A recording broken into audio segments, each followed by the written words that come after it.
عبد الرزاق الشابي، عاطفي، مسامح، كريم. قاعدة من قواعد قناة حنا بعد. عبد الرزاق الشابي قيمة إعلامية أم ظاهرة اجتماعية؟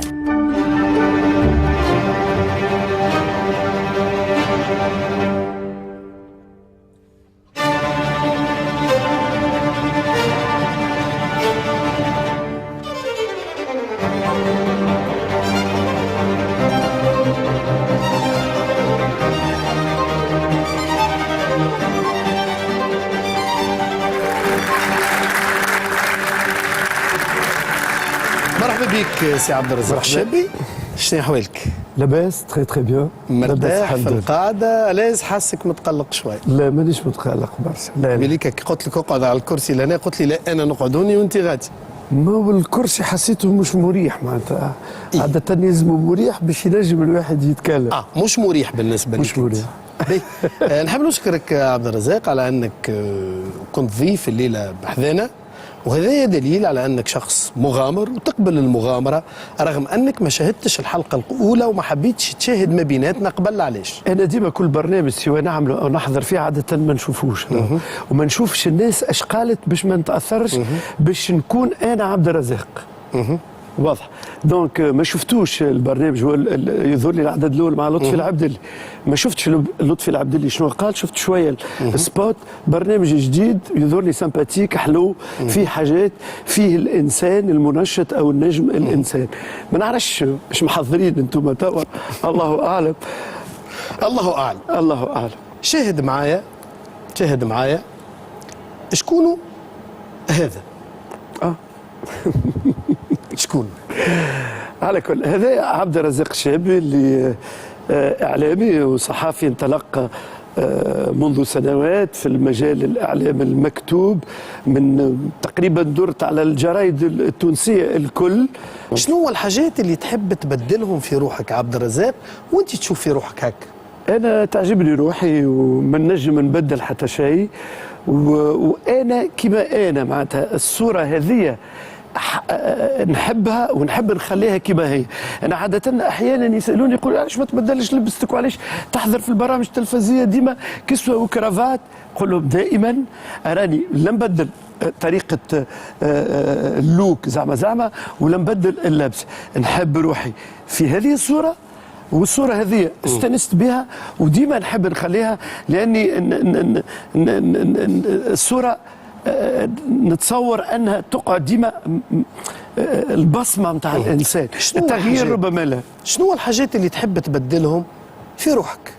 في روحي أنا راضي بروحي، معناتها راضي على شكلي، وإن كان باش نحكي لك سر على لي أول مرة. أنا راضي على شكلي اليوم، لكن شكلي هذايا اللي يشاهدوا فيه ربما الجمهور وانت عليه كان مقلقني في فترة ما وانا عمري 16 17. كانت امي الله يرحمها شدلية الله يرحمها خلقت لي عقدة عليه في الزمن هذاك، خلقت لي عقدة كبيرة برشا. كانت عندها 6 أولاد منهم انت، وكانت دائما كي نمشي معاها فرد بو ولا فرد ام؟ اي فرد بو ام سير. كانت امي كي نمشي ضيف عليه وانت معايا واخواتنا الاخرين معايا تقول انا ولادي شبان الكل كان هذا عليه، فكانت تقول فيها امي. فكان شكلي يمثل في الفتره هذيك، دخلت لي ريبه وشك وخفت من شكلي وتقلقت من شكلي. لكن بعد سن المراهقة تقريبا، بعد وصلت 20 25 و22 و23 اكتشفت انه شكلي ما واش خايب كما كانت امي تقول لي، ولكن امي ربما بالمداعبة ولا بالفدلكة نتاعها كانت هذيك الكلمة تقال، ولكن كانت تحز في نفسي برشا وكانت تقلقني برشا، وربما هي اللي خلقت فيا نوع من الرصانة والانزواء شوية، وديما نحب البلايص هما بيدهم ونحب الناس هما بيدهم، وربما نهرب من الصداره. انا ما نحبش نكون، انا كي نقعد في قهوه نجي في اخر طاوله، كي نقرا في القسم عليه كانت الناس تبحث على البلاصه الاولى، انا كنت نجي لاخر طاوله ونقعد ديما منزوي، ديما وحدي. واضح. ديما راي واضح. شنو هي اللي خلاك تكون الليله ضيفنا، وعلاش احنا اخترناك باش تكون ضيفنا فيما بيناتنا؟ شاهد معايا هذا التقرير. طب فوتوي ما بيناتنا ضيفوا اليوم المنشط متعدد الصفات عبد الرزاق الشابي. 4 أسباب تخليه ضيفنا الليلة. أول سبب هو إنه المنشط التلقائي اللي قريب من الناس وحبيب الشيوخ. ثاني سبب بدفعنا لاستضافته إنه هو صاحب السؤال الخطير والمقولة الشهيرة يا ماما يا ماما. ثالث سبب إنه عبد الرزاق الشابي هو قاهر قلوب الفتيات ودونجوان الثمانينات. والسبب الأخير هو إنه ضيفنا هو المحاور بكل رشاقة ودمعة وابتسامة، وهو اللي ديما حاضر كهمزة وصل بين الأحبة. مالا رسالتنا ليك الليلة، التوتر والضغط النفسي مش باهيلك؟ رزوقة استرخي على فوتوي ما بيناتنا، غمض عينيك وخذ نفس عميق. العد التنازلي توا بدا. العد التنازلي عبد الرزاق توا بدا. صحيح الكلام هذا؟ صحيح، اكيد ننتظر في حاجات. ننتظر منكم في حاجات صراحه. انا نعرف الحوار التونسي مش باش يعمل برنامج عادي، نعرف اللي باش تعملوا برنامج ربما فيه برشا حاجات وفي حاجات. أقول لك هو اللي سماك غناك، هذه فقره. شكون سماك رزوقة عبد الرزاق؟ بابا سماني يا عبد الرزاق. هذه قداش عمرك؟ هذه صورة عمري 3 سنوات ونصف. هذه صورة ما راح حتى حد، احتفظت بها انا في فتره ما قعدت عندي معناتها التصويره ما نشوفهاش برشا. راهو عليه يمكن عندي 15 سنه 20 سنه توا وين ريتها، توا وين شفتها. شو ترى شعر رتب رغم زماننا ذاك، زماننا راهو زمن الفقر وزمن الميزيريا وزمن عشنا في فتره صعبه ياسر في تونس.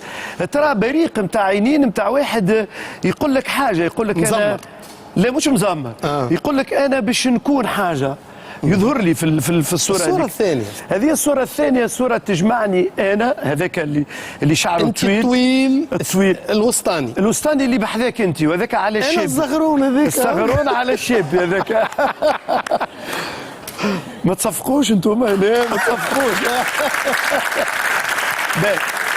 وذاك صديقي واللي ربما عنده فضل كبير عليا، وكي كنت نقرا كان واقف معايا، هو عبد العزيز اللي من هنا.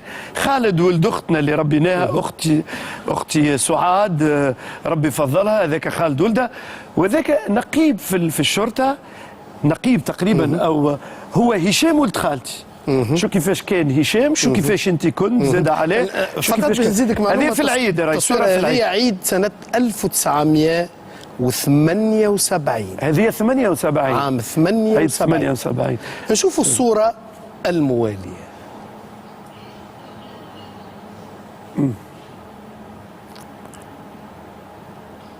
هذه بالطبيعة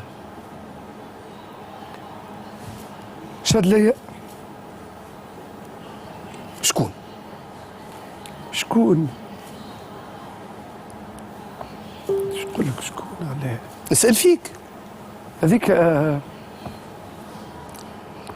بالطبيعة أمي أنا، وما كنتي الله يرحمها وفات 28 ديسمبر 2004. خليت باش نقول لك فراغ.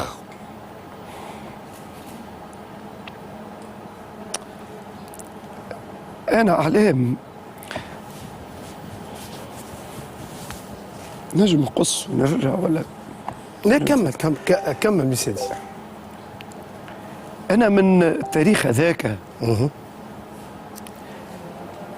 وقفت حياتي، ريت النجاح ولا البرامج اللي عملتها ولا الكل مانيش متطعمه.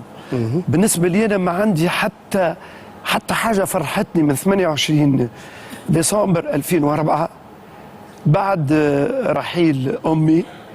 نحس أجنحتي الكل تقصت، نحس اللي أنا قسما عظما قسما بالله حياتي وقفت في النهار هذاك. أنا عندي حزن وعندي ألم كبير برشا، وعندي حب للنساء الكبار الكل، لأني وكأني راه فيهم صورة أمي وصورة الأم. أنا ما استمتعتش بها، ما حسيت روحي فقدتها بكري عليه.